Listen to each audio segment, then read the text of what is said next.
out of your busy day, lunchtime, all that stuff. So let me start sharing my screen, and we are going to jump right in because we have a lot of stuff to talk about. I'm going to hit share. Please let me know if you can see my slides. All good? Okay, perfect. Again, thank you so much for coming here. Please excuse me if I sound congested. I have a cold, but we are going to power through because this is a topic that I'm really, really excited about. And let's start talking about interviews. Why are we here? Well, first of all, this is a literal picture of the Android job market right now. This is a great place to be an Android developer, a mobile developer, or a software engineer. There is a huge demand for anybody, especially in the Android niche, the mobile niche market. So it's a great time to be going on interviews. It's a great time to be beefing up on your interviewing skills. And first of all, well, who am I? I am an Android developer, and I have spent probably about 8 years making Android apps now, and worked in startups, worked in most recently at a corporate, in the corporate environment. And one of the things that I did throughout my career is to go on interviews consistently, even if I'm happily employed. You kind of do have to cheat on your employer and do interviews just to scope out the market, keep the skills fresh. And that's what I've been doing. And also, I have been on the hiring committees for my company for the past several years. So I have been lucky enough to have experience on both sides of the table. And honestly, I'm hoping that I can bring all of these insights for you today from the viewpoint of an interviewer and the viewpoint of an interviewee. And one of the things I wanted to note down before we sort of jump into the structure of the talk is how I used to think about interviews and how I think about interviews now after being on the other side of the table. This was me very early on in my career. Interviews are me going to this awesome group of people, this amazing company, and I'm just performing and just hoping that they like me enough and decide that I'm cool enough to work there. And obviously, I would get rejected and be really crushed. That's not what an interview is. An interview is business. Interview is the customer, that is the company, and a vendor, that is you, going on an interview, and you evaluate whether you can fulfill a business need. The customer has a business need and the vendor has skills, and we are trying to match them up. Interviews are business, they are not personal. It can be, a variety of outcomes can come out of it. But having that mindset that this is a business transaction really actually makes it easier to be on an interview and to think about this whole process, because it's a difficult process and it's a long process and it's very emotionally turbulent for the interviewer especially. And this is something that is the reality of business, and it really helps keep our emotions in check, and it keeps our motivation up when we're going on this really long and harrowing process. Okay, but because it's so long and because there's so many parts to interviewing, there's so much stuff we can talk about. I'm not going to talk about everything today. It would be too much to fit into an hour. So I'm going to focus on this. Like, I'm going to assume you have a very short amount of time. What should you prep? You're going on an Android, you're embarking on an Android interview with some company. What do you need to know? What should you prep for? What can you expect? And what should you do to perform as well as possible on this interview? And by the way, we are going to save some time for Q&A at the end, so please feel free, drop all your questions in the chat box here as you think about them, and then we will get to them at the end. All right, so in this talk, I am going to touch on a few different aspects of the Android interview.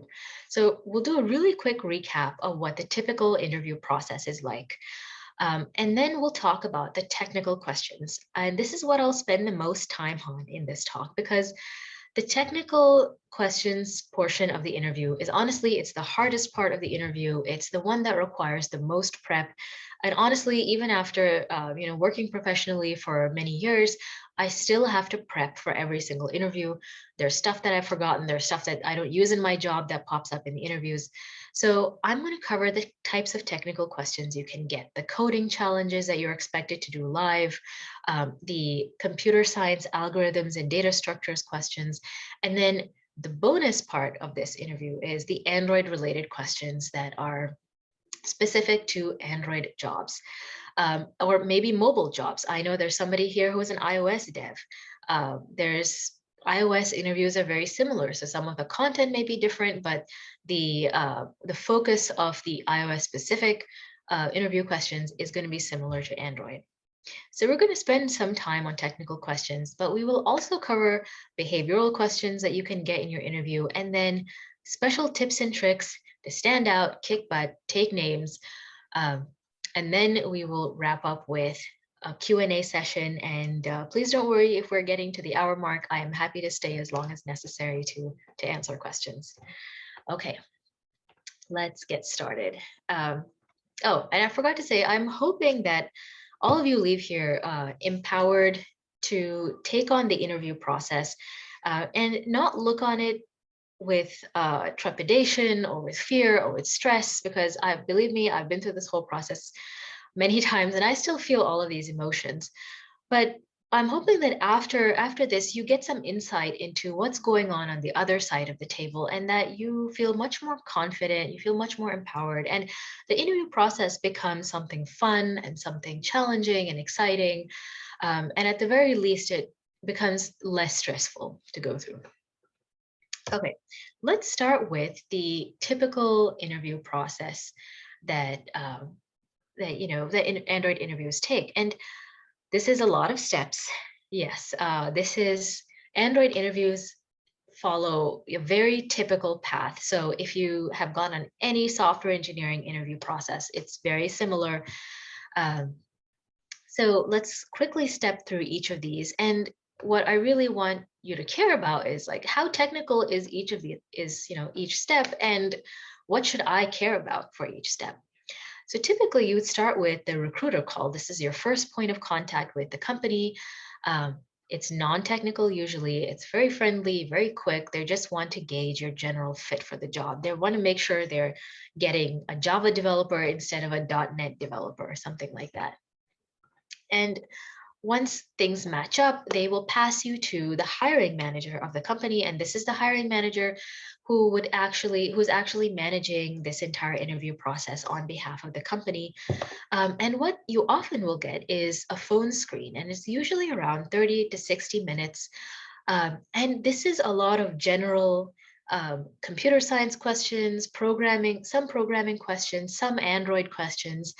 And it's not going to be super rigorous or in depth. It's meant to weed out the obviously unfit candidates. It's basically there to make sure they're not trying to pigeonhole a senior developer into a junior developer role, or if they're looking for somebody senior or mid-level, they know what they're talking to. Like, they want to make sure the junior engineers don't go down that path. So it's a little bit more of calibration to where your skill set is at, what the company's job requirement is. So once you've passed that step, usually at this point, you have one more step before you get to the on-site, and that's usually takes the place of a virtual coding session or some sort of coding challenge. It's very typical to have a virtual coding session. Basically, this is 60 minutes. You log on to something like CoderPad. The interviewer also logs on, and you're both looking at an online IDE. You're both looking at code, and they're going to expect you to live code in front of them. The alternative is they give you some sort of homework coding challenge, and they give you like 2 weeks to do it, and you give it back to them, and they can look at your code on their own time. Basically, this is to make sure that you can code. And then comes the on-site, which is usually minimum of 3 hours, usually 4 to 6 hours gauntlet of in-depth technical questions, algorithms, data structures, Android, systems knowledge, and they'll also talk about behavioral ability, communication, cultural fit. And once you've got that, there's your offer. And that's when it's time to haggle over the salary, the equity, all the fun money stuff, location, work hours, all that stuff. But for this talk, we're going to focus on steps 2 through 5. How do we get past all of these different challenging processes? So let's get technical. What kind of technical questions can you find on a typical Android interview? There's 3 types of questions. Coding ability, this is where you are live coding, actually like on an IDE in front of the person, or you're showing up your code in a GitHub repository. The second type of question is Android expertise, Android fundamentals. And then the last part is computer science fundamentals, your algorithms and data structures. So let's go through each of these in turn. Live coding or take-home coding challenges. What are they actually looking for? So what they want to know is, can the candidate program comfortably and fluently? If they're really getting stuck, this may be a red flag for them. Is this person comfortable with, making a class or creating objects or defining variables? Do they have a handle on object-oriented paradigms? Again, like, can they make a proper class? Do they know the syntax for basic things like declaring variables? Are they scoping their variables correctly? Are they parameterizing their functions correctly? Just basic stuff that anybody who's fluent in a language or semi-fluent in a language can be expected to know. Can they translate theoretical problems to code? Again, this is a big one. You're going to get verbal questions, and then you're expected to sort of think through them and create a code snippet to define them. Do they show clean coding practices? Is the candidate, indenting correctly? Are they following design patterns? Are they avoiding major anti-patterns? Or if they are, can they just point out that, oh, this is a bad practice, I don't typically do this in code, something like that. Are they checking for nulls? Are they checking for bad inputs? That sort of thing. And what can you actually get? Well, here are some sample questions that I've gotten. Things like, create a function that will take parameters in an integer k, and second, a list of integers, and the function should return the kth smallest integer, or find the largest mirror image of integers in an array of integers. Right, this is a classic. Write a function to reverse a linked list with iteration and recursion. As you can see, like, all of these are small questions. They don't, they're not going to take a lot of time. You are expected to maybe spend 15 to 20 minutes on them. Oh, given a set of strings separated by a delimiter, how would you separate the unique strings? And all of these are sort of, they're very basic. They're going to measure, can you take this and write a function with it? Can you define the inputs correctly? Can you operate in the IDE? Can you sort of think through that process? Can you explain what you're doing? Can you explain why you chose to define an integer versus an int? Can you choose to define why you're returning something early, or how your recursion is supposed to work? Or if you get stuck, can you talk about where you're getting stuck and why you're getting stuck? Can you talk about stuff that you don't know?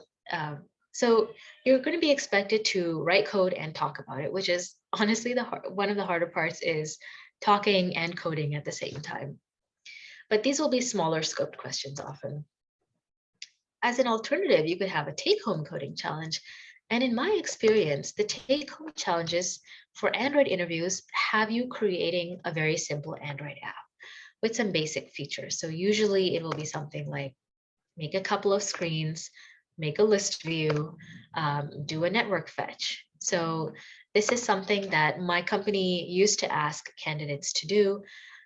So this would be the challenge that we would give candidates. Create an app that hits this IMDb API, show the results of the API in a list view, and when you tap on a list item, launch a new screen with more details.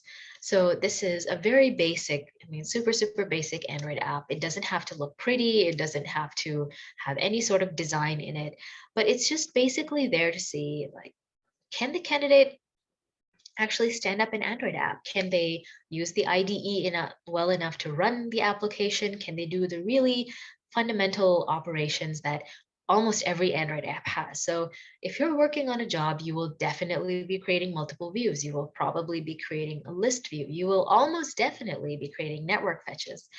So the take-home coding challenge is sort of giving a shortcut for the interviewers to, and it's letting them know, okay, this candidate can do Android like fundamental Android coding, um, and they know how to use Git. They can look at your code on the repository. The downside is, yes, it does take time. So not a lot of companies do this because now it's getting more common for companies to be a little more respectful of your time. And obviously take home coding challenges are a little more time consuming than spending an hour online. Okay, so how do we actually prep for something like this? In my experience from doing, like being on both sides, this type of challenge is about fluency and sort of coding on the spot. The hardest part for me, I found was, and from what I found talking to a lot of candidates, was just being able to code on the spot and thinking of solutions within minutes and being able to narrate what you're doing. And that takes a lot of practice. One of the things that I would recommend is make simple side projects and upload them to GitHub, preferably Android apps. Sometimes this lets you skip that whole coding portion entirely because companies then look at your repository and they're like, okay, well, we can see your code. We don't need to give you a virtual coding session, which is a huge plus. And also do coding challenges on websites like HackerRank. It's a great prep. I actually do this myself. Even now, every time I go on interviews, I will go to HackerRank and just do a few challenges because um, it takes some time to get into that mindset of doing these like weird coding puzzles that, I wouldn't be doing in a normal job otherwise. And read about clean coding and design patterns. Cleanliness of code is something that people look for in interviews. And, they're not really going to ding you for bad code because it is an interview, but there are some things that will throw up big red flags. So it's really good to just get into the habit of writing clean code. Effective Java is a good book if you are an Android dev because a lot of these problems with Java are explored in the book, and this also affects Kotlin. Headfirst Design Patterns is a great book to bone up on very common software engineering design patterns. Okay, so we have talked about live coding, we've talked about the take-home challenge and all the skills that it takes to prep for this portion of the interview. What's next? And that next is going to be probably Android stuff. So what kind of Android interview questions can you get? And obviously this differs a lot based on your level of expertise. So the type of Android questions that you would get as a senior engineer are very different from the type of questions that you would get as a junior engineer.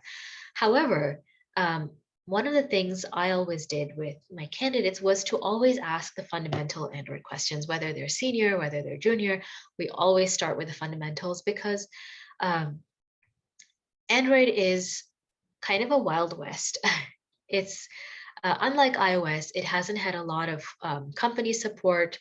It hasn't had a lot of people building a community around it, until the past few years. So knowledge of fundamentals is really key because not a lot of documentation exists on how the fundamental works. It takes a lot of effort, and it's very easy to make mistakes with Android apps because just from a lack of documentation or lack of knowledge. So there are some things that we're hoping that Android interview candidates know, and that basically helps you avoid big issues when you're coding. So what interviews typically look for are, does the candidate know the basics of making Android apps? Are they comfortable talking about what views are? Can they work in an IDE? Do you have to like start everybody from scratch, or can you assume that they have some sort of basic capacity to get started? Do they have a handle on what are the big issues with Android, like long running threads? Can they explain why they chose certain libraries or tools?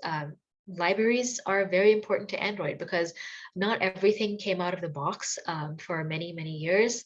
So it's very common to use libraries to do even basic functionality like network fetches and things like that in Android.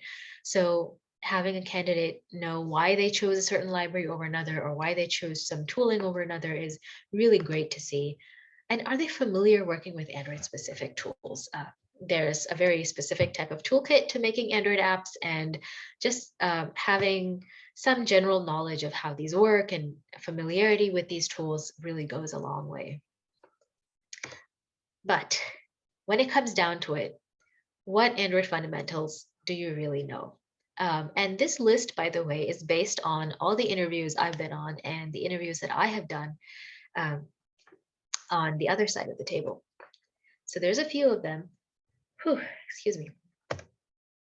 The Android activity and fragment lifecycle. This is really if I was to choose one single Android fundamental, it's life cycles.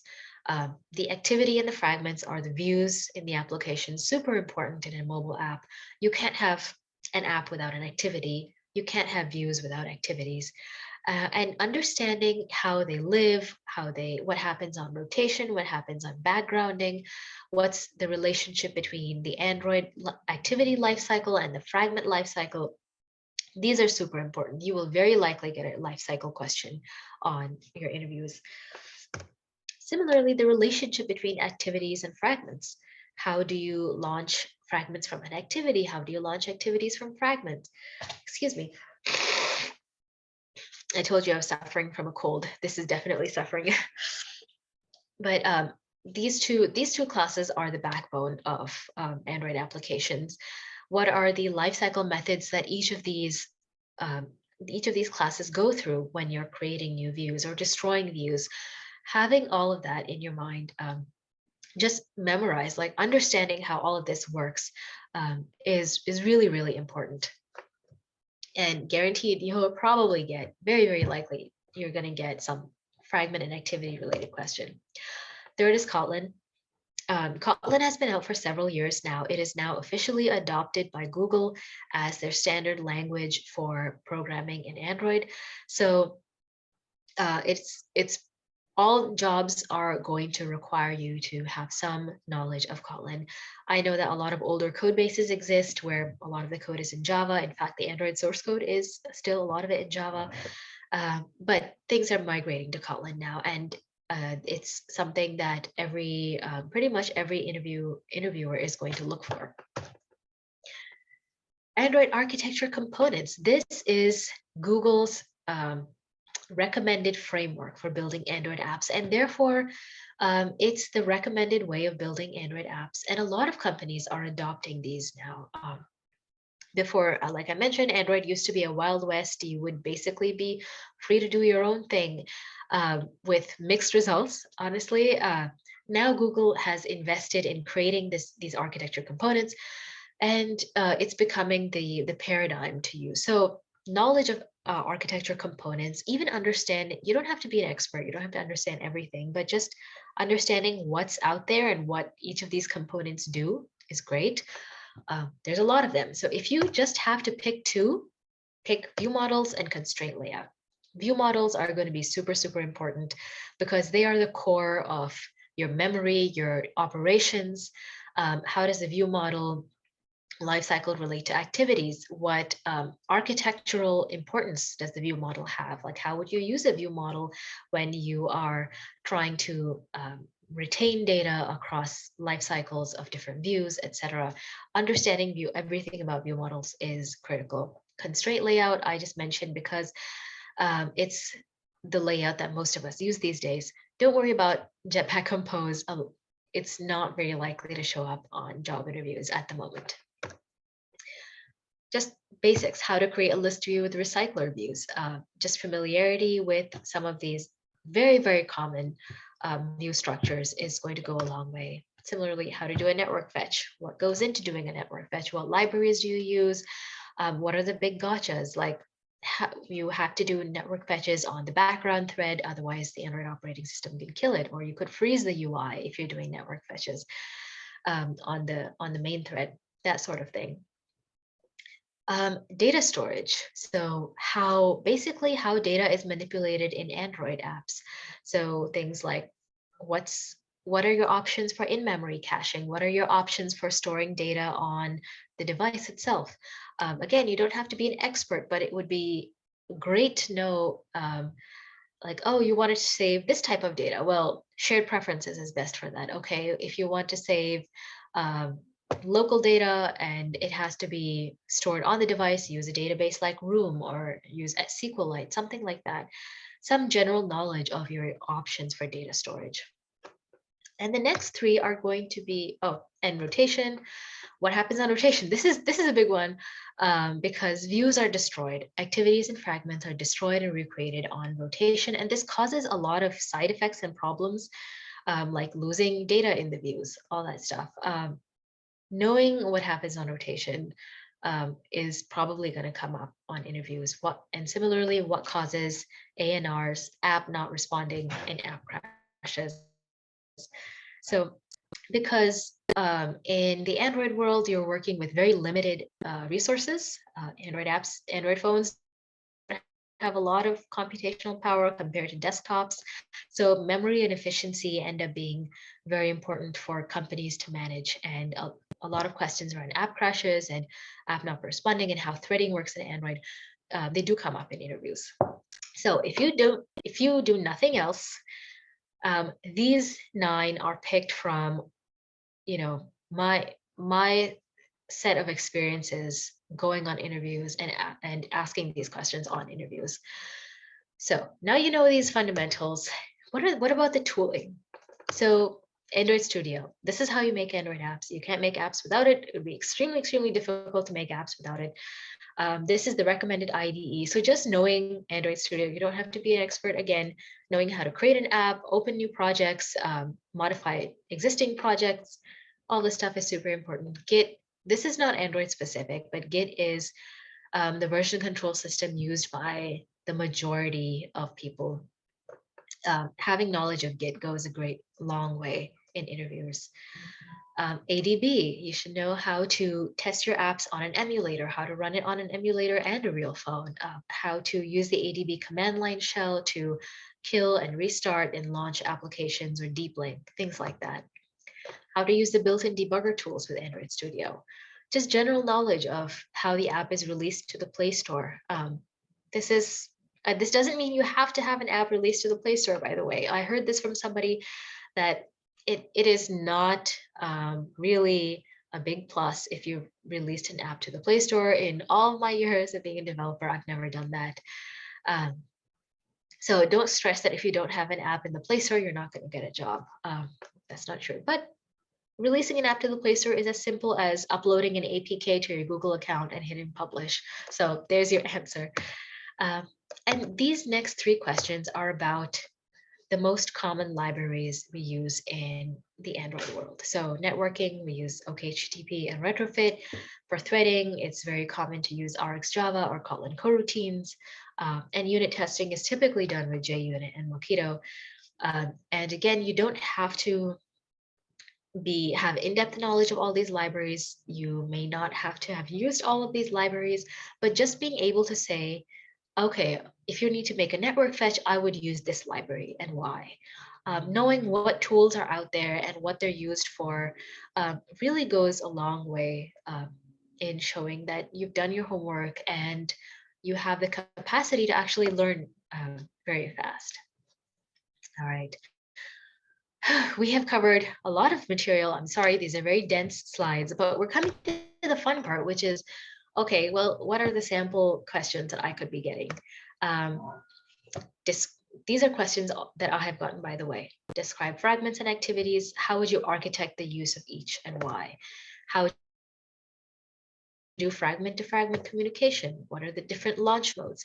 What activity lifecycle calls cancel background tasks? What are the downsides of asynchronous tasks and why? Or these are pretty short questions, or you could get longer ones in the interview process. For example, one of the challenges that I've gotten very frequently, I've gotten this question at least twice in interviews, is architect a chat feature. And By the way, these types of questions can be like a whiteboarding session. These typically show up on the on-site when you have a lot more time to really dig deep into knowledge. So your interviewer could usually ask you, they usually ask you to say, okay, we'll give you an open-ended question. Just walk us through this architectural challenge. Let's say we want you to make a chat feature. How would you make a UI? How would you design the data layer and the networking layer to handle sending messages back and forth? Okay, well, how would you handle several hundred messages a second? How would you design a cache for the data? How would you architect things so the UI doesn't get overloaded when you have several hundred messages a second coming in? So it's going to start off as a very simple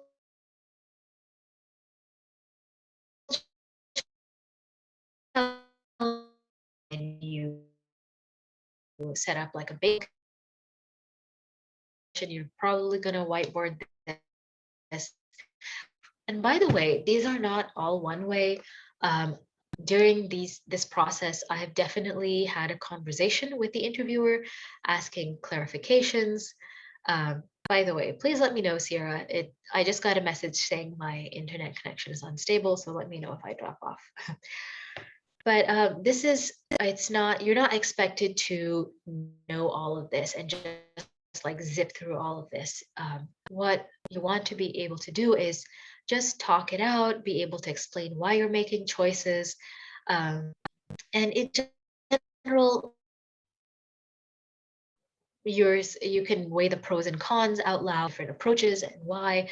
And the people interviewing you are hoping to have a conversation about how you think and how you can really complicated problem and like break it down into simple chunks, and how you sort of approach puzzles and how you figure out where your unknowns are and where the known parts are. This is what they're really looking for. They're not looking for a perfect answer, like the perfect architected application. Like this question is super open-ended. It can get really complicated, but basically they want to know, can you just stay calm and work out something? Can you admit like, oh my God, I don't know this. But I think the answer is probably going to be in the source code somewhere and I can look it up and fix it. Or uh, well, I know why this is going to fail because I haven't accounted for X, Y, and Z, and I don't know how to solve for that problem. So admitting your unknowns is a big deal, by the way. And just talking your way through this process is it's going to be, that's actually the core of these kind of challenges, is how you think and how you parse these complicated verbal challenges. Whew. And it sounds like way too much. Yes, it does. It sounds like you need to know everything under the sun to pass an Android interview. But what I would say is like, it's okay not to know everything. Like you will probably get questions like this. And your performance doesn't hinge on getting everything right and correct. A lot of it is how you approach the problem and how much you can talk about, this is stuff I don't know, or this is stuff I'm not familiar with, or this is how I would tackle an unknown. So if you don't know something, say you don't know, but there's also something. You can also mention stuff like, okay, well, if I don't know this, here's what I would do. I would look in the developer documentation, or I would go find a senior dev, or I would go look in the source code. Because this is something that happens in real life. Like we don't know everything off the bat. I mean, honestly, there's stuff that I don't remember in Android, and usually I have to take a few moments to look things up. So this is like a job skill, knowing how to figure out things that you don't know.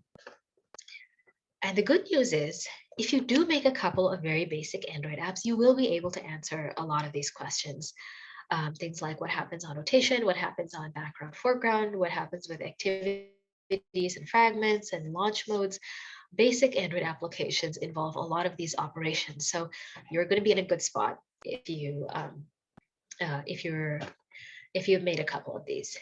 Okay, that covers the biggest portion of this talk, and that's the Android specific portion. But there's one last thing that's the kicker, and that's algorithms, data structures, and computer science fundamentals. This is a controversial part of each interview. A lot of companies are there's a lot of mixed opinions on this, but this is still a big portion of computer science interviews, and it's very common across like not just Android interviews, but any computer science interview is going to have computer science fundamentals. And what they're basically looking for is just familiarity with some common data structures and algorithms. They're thinking, okay, can the candidate take a theoretical problem and create an algorithm out of it? Can they handle multiple layers of abstraction at once? Like this is the recursion problem. Um, can you think through different layers of abstraction? Can you communicate your thought process, your problem solving process? Like how do you approach a difficult problem? All that stuff. This is like the process is as important as getting the answer. And do I really need to know this stuff? Yes, unfortunately. You will need to know some fundamentals. And we will talk about it. And we will talk in a minute about what if you don't have a CS background. But fundamentals, if you don't know, if you have a very short amount of time, what should I know? Well, strings, arrays, lists, hash maps, and hash tables, and linked lists. In order of importance. So strings are more important, arrays and lists are more important, linked lists are slightly less important. Trees and graphs are less common. Honestly, I have only once or twice been asked questions on trees and graphs. They are used more by FANGs in their interviewing process. But the vast majority of interviews I've been on have focused on these 5 data structures: strings, arrays, lists, hash maps, hash tables, and linked lists. So essentially just pick a language, pick Java or Kotlin or C++ or Python, and learn how these data structures are created and operate in that language, as well as learning the theory behind it. And just be comfortable creating an array, creating a list, operating with list objects or hash map objects, or manipulating strings in whatever is your language of choice. Usually in interviews, you have a choice of language. So that covers data structures. What about algorithms? Excuse me. Well, search. Algorithms are essentially just 3 different types. So you're going to have search, algorithms, sort, or recursion. And in the search, the most common ones are binary search, depth first search, or breadth first search. Sort algorithms, there's a lot of them, but the 3 most common ones are quick sort, bubble sort, and merge sort.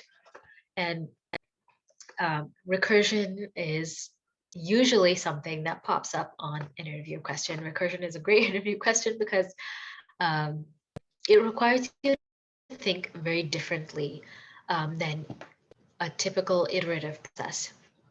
And it's very common to get reversing a linked list.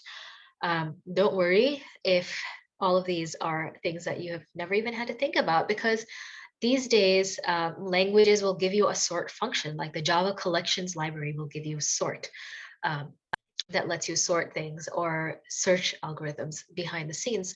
So why are they asking you all this? Well, on the job, you can't rely on the default sort. So in my career, I've had to write custom sorts, I've had to write custom searches, and I've had to do some recursive solutions. So yes, unfortunately, you do use these algorithms and you do have to prep for them. The good news is there is a lot of material out there. Unlike Android, where it's sometimes a little bit harder to find prep material, data structures and algorithms and CS fundamentals have a lot of prep material. And we'll come to how to prep in a second. The very last part, apart from the data structures, apart from the algorithms, the very last big part of the CS fundamentals that's going to come up is big O notation. And that's essentially a mathematical way of defining complexity. How fast do operations complete? Like how do we measure how fast and how complex they are? So it's really good to know your big O notation, and also how complex are common operations in each structure. So the common operations are insert, remove, search, and sort. And what are the complexities in big O notation for each data structure? So example questions could be like, what is the time complexity of adding items to a list versus the complexity of adding items to an array? What is the time complexity of sorting an array with bubble sort, for example? And you're expected to give your answer in bigger notation. So you'd say something like O of n or O of n squared of O log n, and you would have to justify why you picked that. So let's see some sample questions. And again, these are all questions that either I have gotten or I have given. So explain arrays versus linked lists. Can you reverse a linked list using recursion? And I think this is the third time I'm talking about this question. It does come up a lot. Don't worry, I flunked it about 4 months ago, and then I went back and had to revise it. I still got a job offer. So if you fail these questions, don't worry. Just talk your way out of it.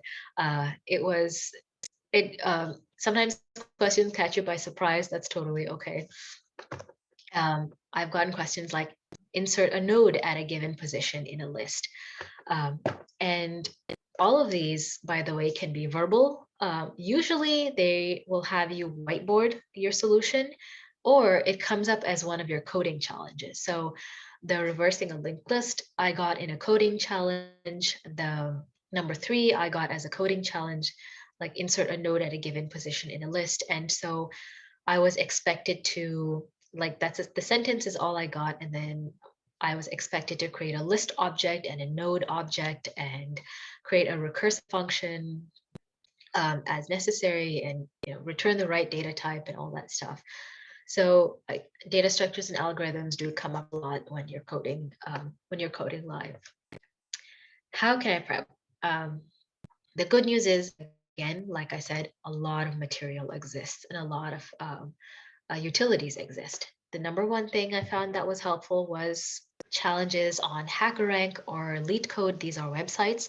You can create an account, and they have a lot of these types of questions. So you'll get questions sorted by data structures, or sorted by algorithm, or by like how difficult they are, or their popularity. Honestly, and this by the way is a pro tip. A lot of companies lift their interview questions straight from HackerRank or LeetCode. A lot of times I've gone on an interview and flunked a question, to be completely honest, and searched for it, like Googled it afterwards, and found that the question was on HackerRank. And to be honest, I have done this myself. We have done this at the company and the reasons for this are because these questions are so popular. It doesn't feel like we're asking candidates like a gotcha question. We will try to pick the more popular questions so that candidates have a good chance of knowing this question beforehand and prepping it. Because again, half of it is the process of how they do it and how they write the code instead of just like memorizing the answer. So a lot of companies will try not to like give you really weird, really complicated questions. They'll try to do the more popular ones. Cracking the Coding Interview is a good book to prep. It's kind of crazy. It's again slightly controversial because some companies feel that it's way too algorithmically dense for the kind of real life questions that they have. But I have found it to be a good preparation guide. The FANGs use it a lot, and it just is a good or a shortcut if you were just looking for interview questions to prep that are specifically like algorithms and data structures. And if you want to learn from scratch, online courses are highly recommended so that you have the fundamental knowledge of these. The HackerRank challenges are good for getting you fluent with coding, but they won't go in depth into how linked lists work behind the scenes, or how arrays work, or how they're different. So I would definitely recommend doing some online research. Which brings up, the really thorny point, which is, what if you don't have a computer science background? Excuse me. And this, by the way, is more common than everybody assumes. It used to be like 10 or 15 years ago, computer science programs would sort of be the pipeline for hiring. And one of the job requirements was you have to have a degree in computer science or some sort of related engineering discipline. But that's all radically changed. I have seen and interviewed a lot of candidates with non-CS backgrounds. I worked with people with non-CS backgrounds, and it's something that the software engineering world is just is learning to deal with, and interviews are evolving to meet this need. So a lot of times, especially if companies find that they are talking to somebody who made a late stage career change into computer science and the background of a whole degree or the boot camp background, they will adjust for that. What they're going to do is ask you to be honest and say, you know, I don't have a degree, I don't have the degree, or this is stuff that I have not learned yet. Um, and that's okay. Uh, but there are some things that really go away. And if you learn nothing else, arrays versus lists and hash maps, because arrays, lists, and hash maps are the three things that are used in daily coding in jobs all the time. I use arrays and lists and maps all the time. And just knowing these three data structures is going to go a long, long way. And also, um, yeah, like just knowing this like any bit will carry you along further, because what companies then will gauge you on is the ability to learn. And that's something that at my company we have done before. If we see candidates without a CS background, we will sort of pivot and focus a little bit of CS fundamentals, but also on the non-technical. We'll focus a lot on the non-technical questions, because learning ability is also a huge, huge thing. And that sort of brings us to non-technical questions. What kind of questions can you get? We're just looking for, has a candidate shown themselves to be a quick learner? Can they play on a team? Can they clearly communicate when they're stuck and what they don't know and how they think? Have they shown independence and ambition before? So they will probably look at your resume and your past experience.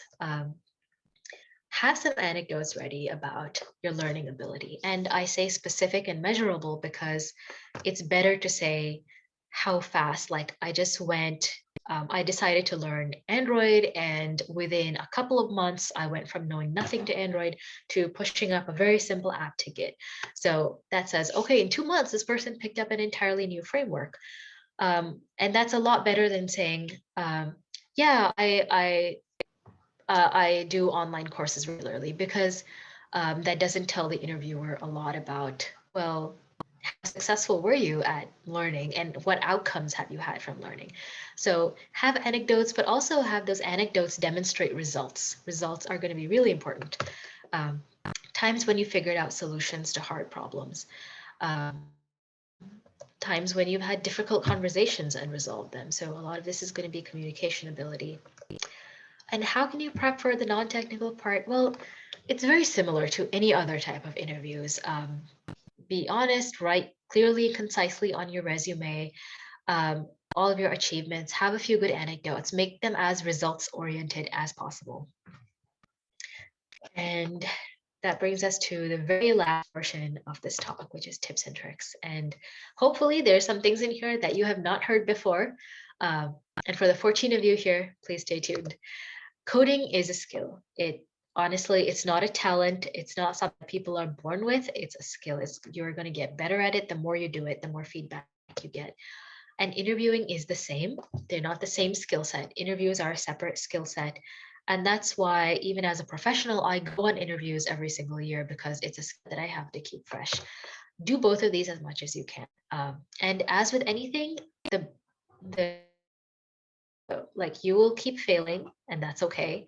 Honestly, I have had my share of rejections very often, and we'll talk about rejection in a little bit, but practice matters a lot. Just going on interviews for practice is really good for you. One pro tip, and this is this is a tip I have not heard anywhere else. Take notes on every interview that you go on.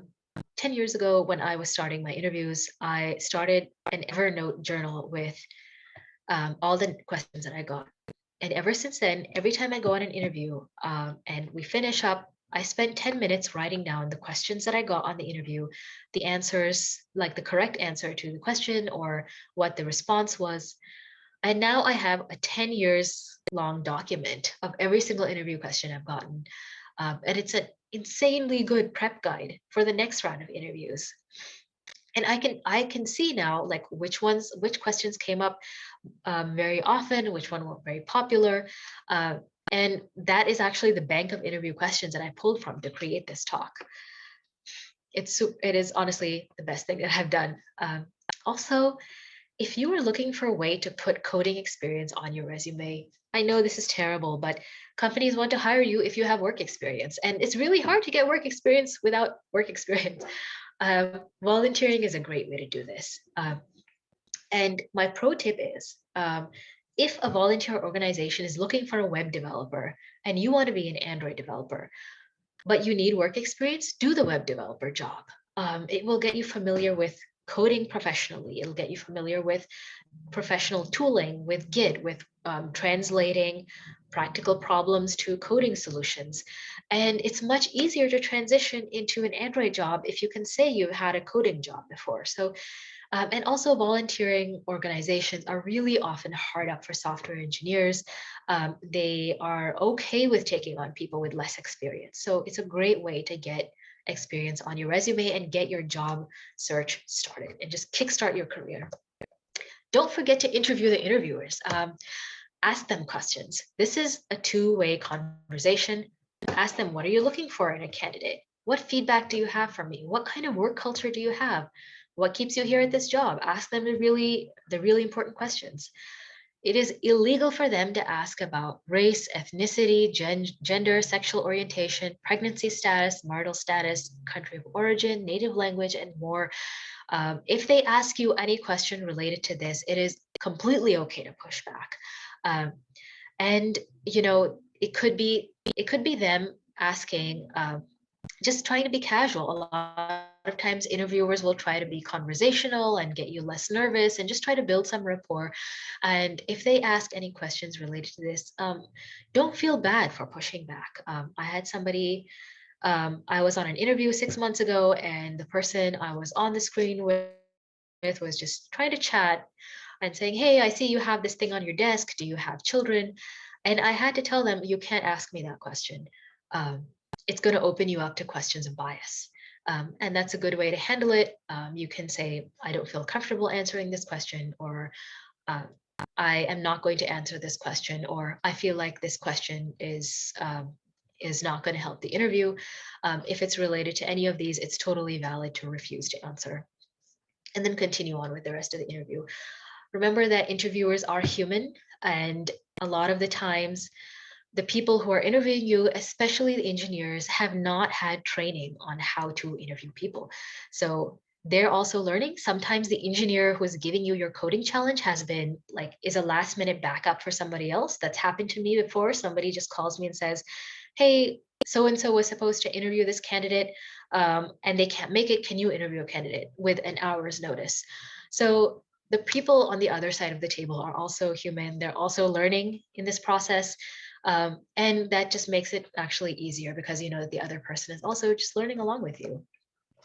Some unfortunate truths, companies want to hire people that will cost them as little training time as possible. I'm sorry, this is honestly true.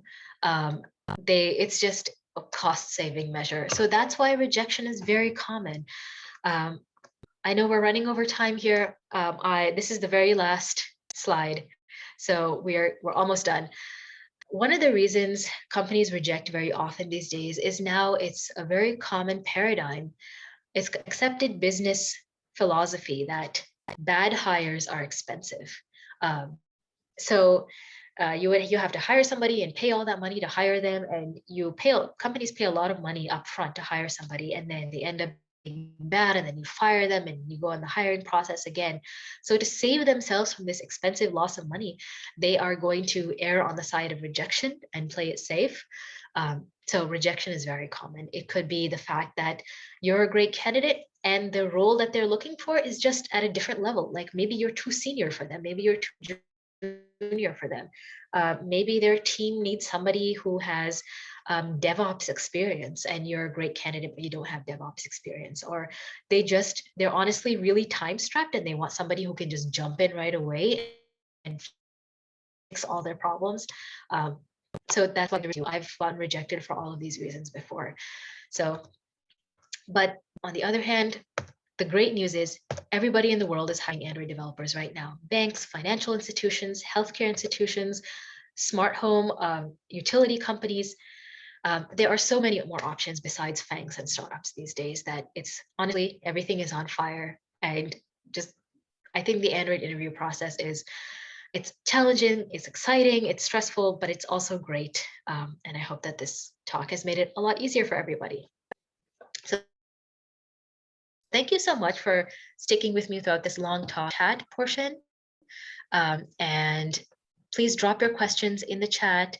You can also raise your hand. I believe I saw in Zoom that you have a raise your hand option. So raise your hand, drop your question in the chat, and I'm just going to go down, top down. Okay, and also thank you so much for sticking with this talk. I just want to quickly say that was incredible. And I think that while I am not interviewing for roles right now, just saying that in case my employer is watching, but I think that this has given me a lot to gauge just like becoming a better interviewer. That's something that I have not had a lot of resources and have been put in that position. And I think this gives me like a much better feel for what other people are asking. It was incredible and so informative. So that you don't have to scroll up through really important. all the questions or all the chat. There's a lot of great chat throughout your presentation. One question that did pop up is how do you gauge the ability to learn? I think that was on one of your slides. Okay, this is really great. So let's say I am your interviewer and I'm interviewing somebody and I'm trying to look for ability to learn. What I'm going to see is, has this person actually written project code? So ability to learn, as in, have they done independent learning and can they demonstrate that?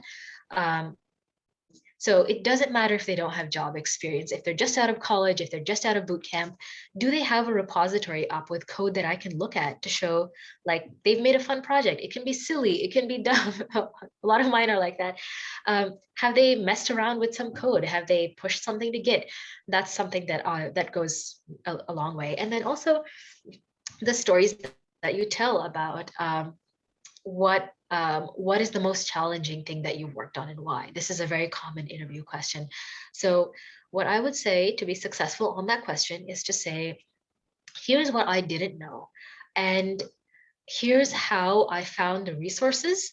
Resource finding is very important as a job skill because half of our job is Google and Stack Overflow and documentation and finding what on earth, like where on earth is this answer? So did this candidate get creative finding their resources? Like, did they look through source code? Did they talk to people? Did they go to meetups? I mean, you don't have to have put in all that much effort for simple questions, but like, how do they handle resource finding in general? And how do they know what they don't know? You know, like this would be a candidate telling me, you know, I have no idea how to write unit tests, but I know that there is a framework out there called JUnit, and that might be the first place that I would look. Or even, I have no clue how to solve this question, but I would probably Google things first, and then I would take my Google results and look at the documentation, something like that. Yeah, I think that's what I look for as well in interviews, is if they can even tell me like where they would start. That shows like they have enough curiosity to have looked into that, even if they don't know the answer right now. Next question, how do you ask about DEI at companies during the interview process? Any red flags to look out for? Ooh, this is such a good question, because DEI became this big deal about a year or two ago, and companies are still figuring out how to talk about it, and we are still figuring out how to talk to companies about it. One of the things that is a totally fair question to ask in your interviews is just the same question, like, what are your practices for diversity and inclusion in the hiring process, and also in your day-to-day team processes? Because you don't just want to be hired equitably, you want to work on a team that works on diversity and inclusion on a day-to-day basis. Focus on inclusivity, You don't have to ask questions like how diverse is your team? You can ask that. But I often find that something that gets you more more telling answers is asking the question, what are your inclusivity practices in your day-to-day? Do you make sure everybody has a voice in meetings? Do you make sure that you have a variety of ways for people to share feedback? Some people are comfortable in text, like writing. Some people are comfortable speaking up. We want to make sure that teams are giving equal opportunity to all of these different types of people. So ask about it in the interview process, and you can use these questions to do that. What are some essential questions for new entry positions? Can you clarify essential questions that you would be asking the company or that companies typically ask you? Because there's woo.